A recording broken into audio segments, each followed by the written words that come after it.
Okay na mo naman, tita. Ang cameraman namin. Pogi, di ba? Oo nga eh. Ang light, siya na rin. Director, siya din. So, Tito, from Tito Ricky namin from Canada. Of course, Tito, pag pumupunta kasi kami sa mga ibang country, syempre, yung mga world tour ng PBA Moto Club, we don't just go there to entertain and to play basketball. We create relationship. Tama ba? Tama yun. Alright. So si Tito ang nag-asikaso sa amin. Of course, yung wife niya si Tita. Tita May. Tita May. Calgary. From anong Calgary, Tita, Calgary. Hindi mo tanda. ano yung pinuntahan natin doon? The bump. Oh! Louis. So, bump. Bump. So, Tito, hindi namin makakalimutan yung ginawa nyo sa amin doon. Kaya, pagdating mo dito sa Pilipinas, kami naman ang taya. Kami naman ang mag-entertain sa'yo dito. Ano And, gagawin natin? kaya tayo nagbibideo ngayon kasi gusto rin namin. Ako curious din ako, personally. Dahil gusto kong malaman kung paano ba yung procedure, saka paano ba yung pinagdaanan mo para ma-establish mo yung family mo sa Canada. Kasi dumating sa life ko, after basketball ko, after career ko. Marami rin nanonood ng mga PBA players sa amin. Kasi kaya sila nanonood ng PBA kasi hinabangan nila kung sila yung ichichismis namin. So, ganito na kami ngayon. Kami na yung boyabunda ng PBA. So, ako personally, nung pagtapos ko ng basketball career ko, dumating sa point ko na, parang dumating sa idea ko na, gusto ko ring subukan sa ibang country. Kasi all of my life, Philippines eh. So, lahat ng opportunity, alam naman natin nandito. Pero, napaisip ako after ng PBA career ko, what if punta ako sa States, Canada, Pwede. United Kingdom, London, lahat. Ngayon, director namin kumubo pa. Sa amin, may nakaalala. Okay, so Tito, kailan kayo pumunta sa Canada? Ano kami, February 2004. Valentine's 20 Day. years. Yeah, 20 years. Before Valentine's. Ano kami dun? Siyempre, bagong country, start from scratch, right? Pero, ano lang, alam mo naman Pilipino, magsusurvive yan kahit saan pumunta. Of course, dugong Pinoy. Kasi ano tayo hindi naman sa pagmamalaki, may diskarte tayo. That's true. Like yung mga puti, pag na-stuck sila dun, by the book sila eh. Tayo, we can think outside of the box, di ba? Ano tayo, nakaka-diskarte tayo. So, ganun lang yun. Tapos, advice ko lang, pag pupunta yung mga bagong Pilipino sa ibang bansa, kasi dun madali kang malulubog dun pag credit card o perang ka, kahit wala kang credit score, pag bago ka. Yun lang, yun ang maglulubog sa'yo. Pero other than that, pagka yung iisipin mo lang, mag-survive ka. Tsaka, as I've said, matyaga naman tayo eh. Tiyaga lang. Ang mga Pinoy, madyaga talaga. Legit. Ikaw, Jay, pag may question ka, feel free ha. Yes. Hindi pwedeng nakatunganga ka lang dyan ha. Kasi ganyan ka lang eh. Ganda na kwentuhan niya. Baka controversial yung tanong nito. Hindi, okay. Boy, abundat eh. Tito! May question yung director. Okay. Dito, ano yung naging unang work mo sa Canada? Ay, unang work ko dun No, sa before mo tanongin dito yung unang work mo doon, ano yung work mo muna sa Pilipinas? Or ano ba yung status mo sa Pilipinas? At bakit naisipan mo yung Canada? Tapos saka tayo pupunta sa work. Sorry. Pumatalon ka eh. Nung nandito ako sa Philippines, nagtrabaho ko sa Provident Tree Farms. Ano yun eh? Tree farming business yun. Kami nagsusupply ng palito ng posporo Oh. sa Philippine Match. Okay. Sa Pilipinas. Rico, sila yung puno pa lang, sila yung Puno gumagawa pa ng lang. palito. Tapos, yun yung ginagawang You palito don't ng mind if I posporo. ask how much yung salary mo? Nung umalis ako, Nung nasa Pilipinas ka? parang nasa 15K na eh. 15K a Yeah. month. Yeah. Okay, 15K a month. Nung 2004. 2004. So may span yun ng 2003 hanggang 2004. Then sa 15K, of course, sa idea mo hindi sapat. Hindi, kung Kasi tumalong ka ng Canada eh. Nagtatrabaho din naman yung wife ko eh. Mas malaki nga kumita sa akin yan eh. Oo naman, si Tita May ba? Kung sa amin lang, okay na. Kaya lang yung future ng mga bata yung inisip namin. Okay. Kaya pumushtur ka na sa Canada. Hmm. And then, pagdating mo ng Canada, yun na, yung tanong ng director natin, ano yung... Hindi, before ka ba pumuntang Canada, may expected na work na? Wala. So, ano lang talaga yung lakas loob lang? Yeah. Wow. Tsaka kung tatanungin mo ba't Calgary? Kasi may kamag-anak yung wife ko sa Calgary. Okay.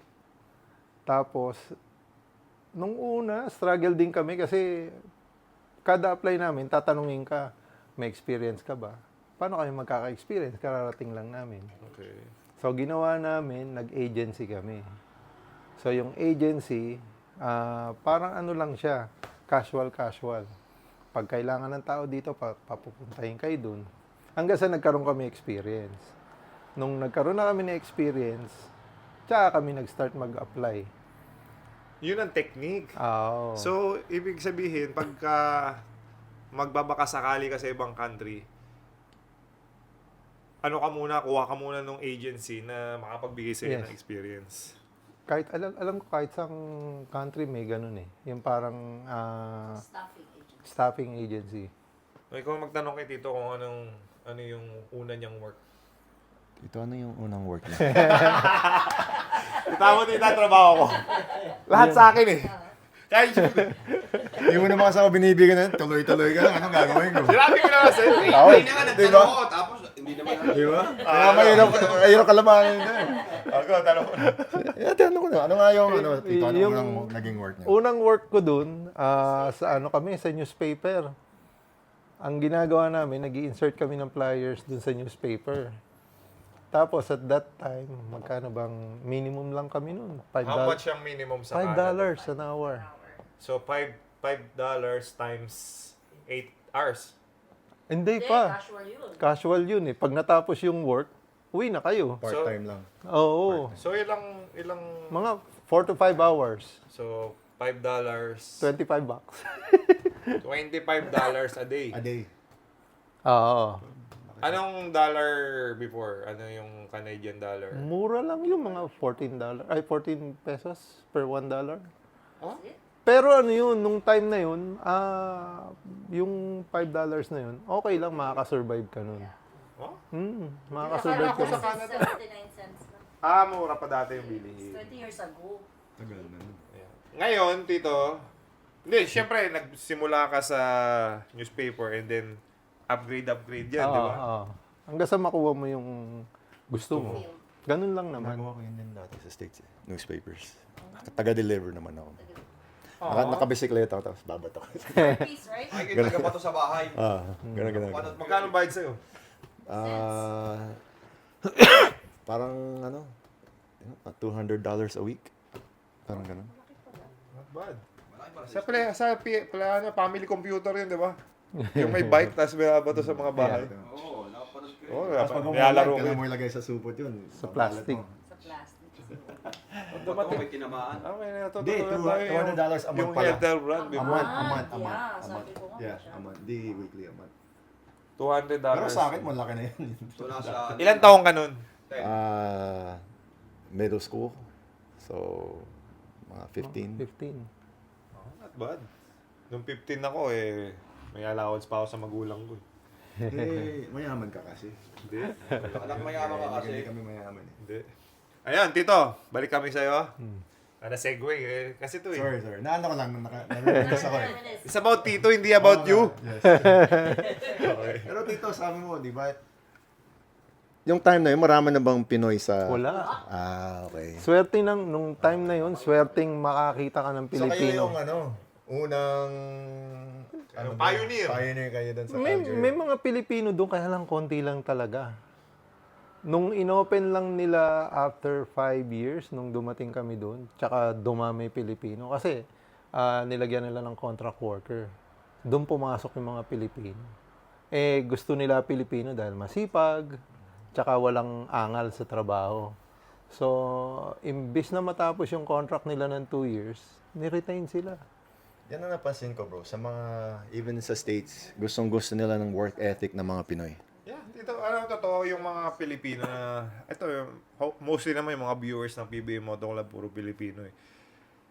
Tinanong namin yung mga may-ari na foreigner. Di ba nakakamingle natin sometimes yung mga kumain kami sa restaurant, may-ari, foreigner. Tapos may mga employees silang mga Pinoy. Even them, they're saying na highly recommendable pag Oo. Pilipino. And they really want Filipino. So, ngayon ba dito sa Canada, option pa rin? Marami pa rin ba? On demand pa rin ba yung Oo. work doon? Marami pa rin pwede? Pilipino pa rin talaga gusto nila. Ayaw nila ng ibang lahi kasi ano tayo, flexible ang Pilipino eh. Kahit saan mong ilagay na ship yan, kukunin yan. Saka mas gusto nila go-overtime. Oo. Tsaka kasi ano tayo eh, fast learner ang Pilipino. Turo mo lang sa kanila first time, that's it. Kaya yun ang gustong-gusto nila. Ano sila, tawag dito, madaling maka-adapt, tsaka nakaka-diskarte. Pag may nangyaring hindi maganda, nadidiskartehan natin. Eh sila, by the book, tatawag na agad ng ng supervisor, manager, may nangyari, ganito, ganito. Eh ang Pilipino hindi, pagka, kaya, madali lang yan. Kaya hindi yung supervisor tsaka manager, ang dali ng trabaho nila. Pag Pilipino. Relax lang sila. Oo. So, Tito, yung first work mo, syempre, ano yan eh. Diyan naman mag-start eh. Parang stairs, di ba? Parang hagdan. So, mag-i-evolve ka. Pati salary mo evolve. Yes. So, the span of 2004, syempre, shortcut na natin sa 2024 na. So, ano na ngayon yung job description mo? Ano ako ngayon? Operation supervisor ako sa supply chain. Yan na! Yan na!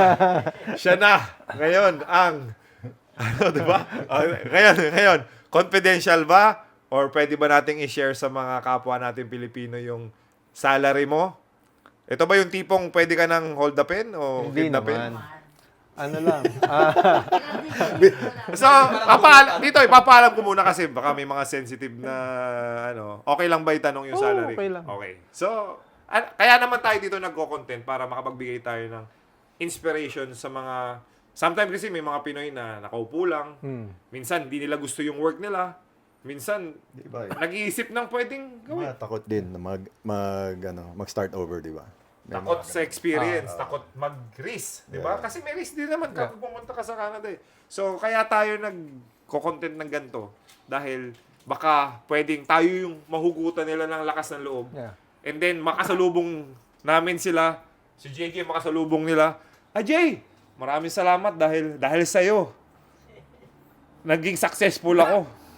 Gusto mo ba yun? nakakatawa yung ganun. Okay. So, dito, let's go. Ano ang salary ngayon ng anong work? Operation supervisor ako sa supply chain. Okay, so how When you much? say supply chain, anong ibig sabihin? Ano yun? Different, depende sa client mo yun. Kami, more on warehousing kami. Ang hawak ko is appliances. Okay. Kami yung distributor ng Western Canada. Nice. Ang anong brand? Wag na yung brand. Okay, so Tito, salary. Salary, right now, mga 75K a year. Ano? A year. 75,000 A year. Canadian. Canadian dollar a year. Yeah. So, pag kinumpute mo yun sa peso, syempre peso tayo i-convert natin. Laki nun. Sobra yun. Kung dito ko gagastusin Laki yun. nun. Ano nga sa peso? Nasa mga 4. Ano ang 4 more. ano ang dollar ngayon? na Mga Canadian? half a million. Half a million siguro. Ano tita? Ano compute tita? Nagko-compute. Nasa almost Ay, hindi, oo. 75,000 Sorry. times 4M yun, 4M. 41.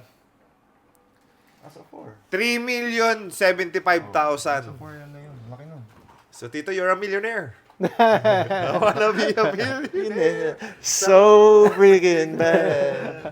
So, Tito, after 20 years, happy ka na sa work mo? Happy naman. Kasi nakaka-travel ako because of work. Kung minsan meron kaming bubuksang branch, papadala ako doon, ako yung mag-i-start up nung company. Kasi nagte-train ako ng tao eh. Oh, nakaka-travel ka nga dito. Sa Pinas ka nga ngayon eh. Siya yung boss. Diba? Tapos nung nagpunta kami sa Canada, pinasyal mo kami sa Banff. Yung favorite place namin doon. Every day yun, ha? Diba? So, Tito Rico, thank you so much. I mean, may gusto ko pa bang i-share? Or, Yung mga kids nyo, yung doon na lumaki Andun na. sa Oo. Canada. Yung dalawa, tapos na sila. Yung panganay ko, doktor. Wow. Yung isang nakalaban nyo, nurse yun. So, ang nasa akin na lang yung bunso, 18 years old. So, hindi pa natin alam kung anong gusto niya. pero Tito, nung 2004, may anak na kayo. Oo, dalawa. Kasama nyo din. Sinama namin.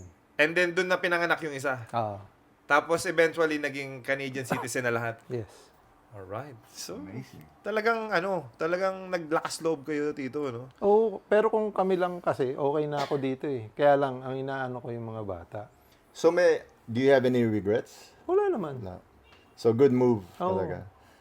Pero after you guys retire, do you plan to come back or stay sa Canada? Siguro, pabalik-balik Back and lang. forth. Oo.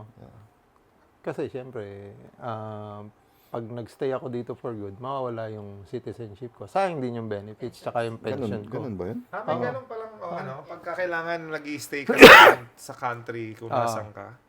Kasi mawawala yung pension, sayang din, di ba? Yeah. Ayun, parang sweldo na ng isang regular employee yun, yung pension. Ilan taong ka na, Tito? 57. Parang 37 lang. Ayaw naman. Parang baby, wala pang buhok. Galing dito. Galing kasi ako sa comedy. Dito, pag try nyo yung Vice comedy dito. Oo nga, malapit lang dito. Galing yun. kami nung kahapon.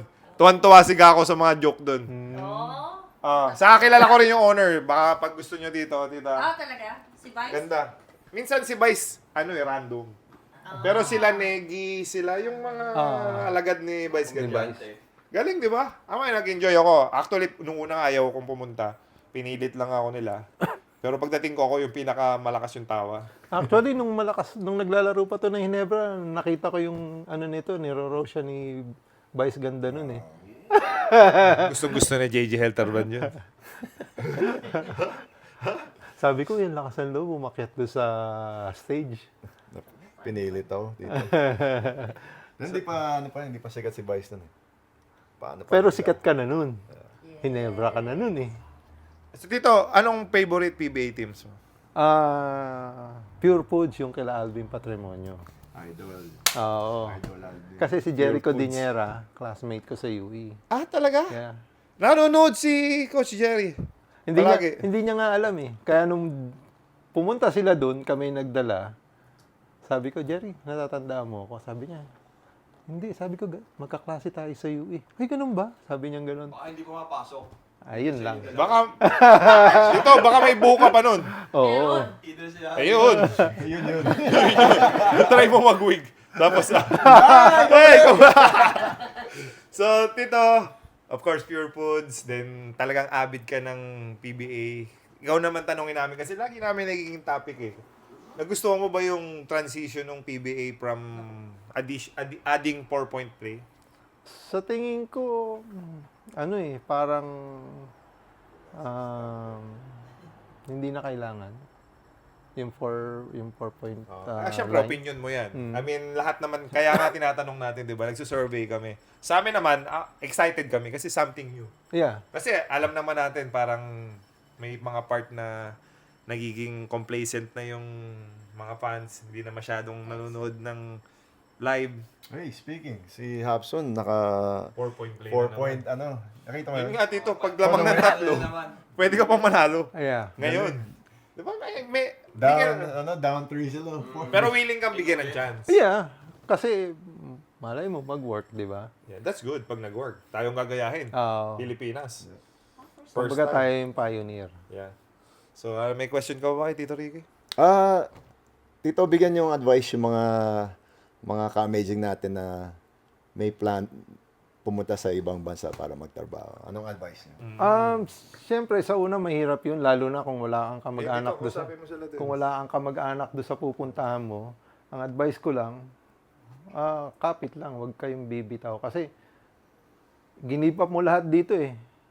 Ngayon, pag hindi mo pinurso yung gusto mo ron, pag bumalik ka rito, start from scratch. Di ba? Kasi dito, let's face it, mahirap humanap ng trabaho dito. Eh kung nag-resign ka na, tapos pumunta ka sa ibang bansa, hindi nag-work, sa tingin mo mababalik ka mo pa yung trabaho mo. Not unless executive ka. Yun, walang problema yun.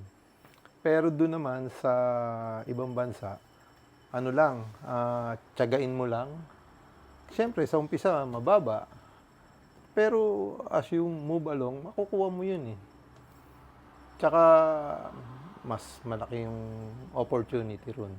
Kasi dito, meron, kaya lang, hindi ganun kadami. Di ba? At ito, before tayo matapos, ito, curiosity lang sa side ko. Kasi nga, di ba nga, plano ko before dapat. So, kung hindi nag-work yung business na tinayo ko after ko mag-basketball, talagang nasa ibang country talaga ako. There's no doubt. Kasi yung wife ko, supportive din sa plano namin na pumunta sa ibang country. So, no country. feeling ko US eh. Feeling ko US.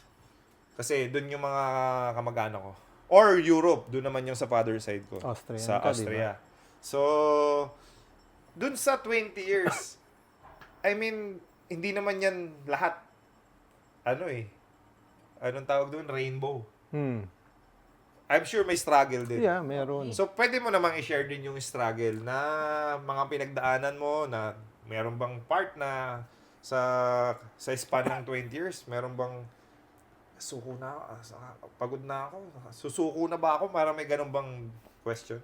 Sa akin kasi, ang nangyayari, kung minsan yung pagka yung tina-turn down ka nung, di ba, nag-apply ka, hindi ka nakuha. Siyempre, masakit yung kasi alam mong kaya mo, pero hindi mo nakuha dahil lang sa, let's face it, yung kulay ng balat mo. Discrimination. Yeah, malakas ang discrimination dun nung first time kami Racism? pumunta. Oo. Maski yung boss ko, inamin niya sa akin eh. Nung first daw niya akong na-meet, parang, sino ba to? May bubuga ba to? Parang ganun. Oh, matik na yun if you go to a different Thank you. country. You have to expect that na. Oh, Pokari. Number 1. Number 1. So, yun. I mean, that's true. Hindi naman talaga madali. Pero kung may drive ka, kung determined ka, I'm sure kahit saan, pag nilagay mo yung Pinoy, magsusurvive. Parang nung sa akin, I have to prove myself first before nila nakita yung potential ko. Kasi dun yung mga Canadian, parang sila doon sa culture na immigrant ito, makaka-adapt kaya agad dito. Eh, doon tayo magaling eh. Naka-adapt tayo eh. Kaya ngayon, hindi naman sa pagmamalaki, parang majority na ata doon, immigrant eh. Sa Calgary. Lalo Pilipino, gustong-gusto nila yun. Basta, lalo yung mga nagtatrabaho sa mga fast food chain, they would rather get Filipinos. Dito sa mga Pinoy na gustong mag-migrate sa Canada, what's the best place para sa mga bagong dating? Sa Canada. Sa Canada. Wag sila pupunta sa big cities. Toronto, Vancouver. Magi-struggle sila. Dapat sa mga province muna. Oo.